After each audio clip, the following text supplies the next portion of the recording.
As a scientist, as a pathologist, आपने आलू की पैथोलॉजी पे बात कही, आपने प्रोसेसिंग पे बात कही, आलू बोने से पहले क्या है उसकी बात कही, आलू निकालने और कोल्ड स्टोरेज के बीच में क्या किया जा सकता है, यहाँ तक कि आपने छिलके पे भी बात की।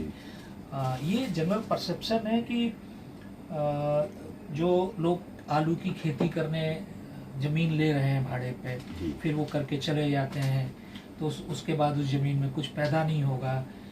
तो इस तरह के जो नोशन है, या अगर आलू की खेती के बाद में क्या करने से उसकी फर्टिलिटी बची रहेगी, इस पर थोड़ा सा देखिए, लोग जानना चाहते हैं। आपका सवाल बहुत सटीक है, लेकिन अभी ये है कि एक टाइम था कि किसान एक फसल लेता था या ज़्यादा से ज़्यादा 2 फसल लेता था, तो उसको बीच में टाइम मिलता था, तो वो उस टाइम पर खेत में जो हम रिकमेंड करते हैं कि अगर आप बीज का आलू बना रहे हैं अपने खेत में, तो ग्रीन मैन्योरिंग, हरी खाद जरूर लगाओ एक बार। तो उससे हरी खाद के लिए एक तो जो है ढेंचा सीड्स होते, ढेंचा होता है, दूसरी पटसन है, ये लगाने से आपकी खेत की उर्वरता बनी रहती है। बिना उसके सिर्फ फर्टिलाइजर डालते हैं हम, पेस्टिसाइड्स डालते हैं, स्प्रे करते हैं, उससे खेत में कुछ बचता नहीं है, ऑर्गेनिक कुछ भी नहीं बचा उसमें। उसकी वजह से ये अगर हम करें तो जो हरी खाद की खेती करें उसमें तो सही है। लेकिन सवाल ये आता है कि अब हरी खाद के लिए एक सीजन कोई भी किसान छोड़ना नहीं चाहता है, वो 3 फसल लेता है, तो फिर तरीका ये है कि वो एक फसल कम से कम ऐसी ले ले जिसके पत्ते वगैरह गिरेंगे खेत में तो हरी खाद का काम करेंगे।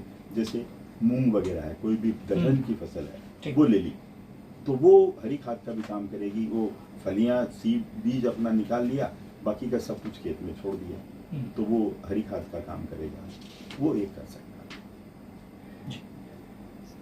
और मैं तो पहले देखता था कि ढेंचा बोते थे जी, फिर बाजरा बोते थे जी, फिर बाजरा में थोड़ी थोड़ी अरहर वगैरह डाल देते थे, मूंग डाल देते थे।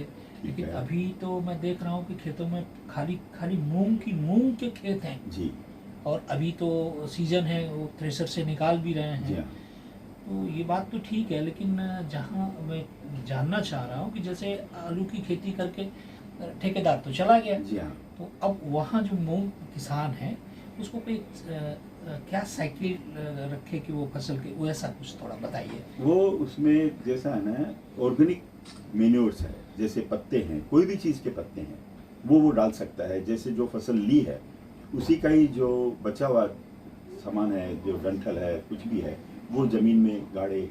इसके अलावा जो हरी खाद का मैंने अभी आपको बताया वो करे, या गोबर की खाद मिल जाए तो वो डाले, जो कि थोड़ा मुश्किल है, मिलती नहीं है, लेकिन अगर मिले तो बहुत अच्छी है। ये सब डालनी पड़ेगी उसको। और दूसरा, जो आलू की खेती के बाद में खेत की उर्वरता जहाँ तक फर्टिलाइज़र है उसके हिसाब से कम नहीं होती है, क्योंकि आलू में जितने उर्वरक डलते हैं वो सारे आलू में यूज़ नहीं होते हैं, बहुत सारे ज़मीन में रह जाते हैं। तो उसके बाद में एक फसल किसान लेगा तो बहुत थोड़ी सी उर्वरक डालने से भी उसकी पैदावार बहुत अच्छी आ जाएगी, तो उसको नुकसान नहीं है। इतने विविध तरह के प्रश्नों के जवाब दिए, और मैंने कुछ प्रश्न ऐसे भी पूछे जो एकदम कल से आज के बीच में लोगों ने जो मुझे व्हाट्सएप पे लिख के भेजे थे कि भाई इनसे आपकी मुलाकात हो तो ये ज़रूर पूछिएगा। मैंने पूछा। मैं आप सभी अपने पाठकों की तरफ से आपको धन्यवाद देना चाहूँगा। बहुत बहुत धन्यवाद। जितेंद्र जी, आपका बहुत बहुत धन्यवाद कि आपने मेरे को मौका दिया। धन्यवाद। मित्रों, अभी हमने वैज्ञानिक सोमानी जी से बात की, और जिसके लिए हम बहुत धन्यवाद के पात्र हैं हमारे नेवर जी हर संडे को सागर मंथन कार्यक्रम आयोजित करते हैं, और सागर मंथन के विषय की जो विविधता है उसमें आलू जैसी चीज़ें भी आ जाती हैं, क्योंकि प्याज से जब सरकार प्याज के दाम पर भी नेवर जी ने सागर मंथन किया था, तो ये मौके पर हम उनके कार्यालय में उनसे आलू पर बात करना चाहते हैं। अभी हमने आलू की प्रजातियों पर बात की, आलू के पैथोलॉजिस्ट पर बात की, आलू के प्रोसेसिंग पर बात की, आलू की इकोनॉमी पर बात की, तो हम आलू पर सर आपसे कुछ जानना चाहते हैं। ये आलू के बारे में कोई कृषि वैज्ञानिक या कृषि कौशल वाला व्यक्ति ही बता सकता है। हम लोग तो कंज्यूमर हैं आलू के। एक कंज्यूमर के रूप में हम कह सकते हैं कि आलू एक ऐसी सब्जी है जो बहुत आम आदमी खाता है, और ऐसी सब्जी है जिसको किसी भी दूसरी सब्जी में आप डाल सकते हैं। सबसे बड़ी बात है वो समरस है, कहीं भी जाके मिल जाता है। और प्याज और आलू दो ऐसे सब्जी हैं जो गरीबों के लिए सबसे महत्वपूर्ण है। इसलिए जब भी प्याज के दाम बढ़ते हैं, आलू के दाम बढ़ते हैं, तो तहसाई मच जाती है। सरकार हिलने लगती है। हाँ, सरकार हिलने, खासकर प्याज में तो है ही, आलू भी है उसमें। तो अब आलू कई तरह के होते हैं। हम लोग को थोड़ा सूर्यमुखी है, चंद्रमुखी है, सहसमाली की पूरी जानकारी नहीं है। नहीं कभी सोहानी जी से ही कुछ जानकारी मिली तो कुछ थोड़ी बहुत हमको भी मालूम हो गया। लेकिन अब आलू के जो चिप्स बनते हैं, इसका बहुत बड़ी कंजम्पशन है। चिप्स बनते हैं बच्चों में खासकर। तो इस आलू में का दाम को बनाए रखना सरकार का बहुत बड़ा दायित्व है। इससे आलू का दाम नहीं बढ़े। बहुत बहुत धन्यवाद सर। और वैसे आलू जैसे एक खाने के तौर पर ही हम लोग देख रहे हैं कि आलू पहले आलू सब्जी, मीठा आलू और टिक्की, इसके आगे चीज़ें नहीं थी।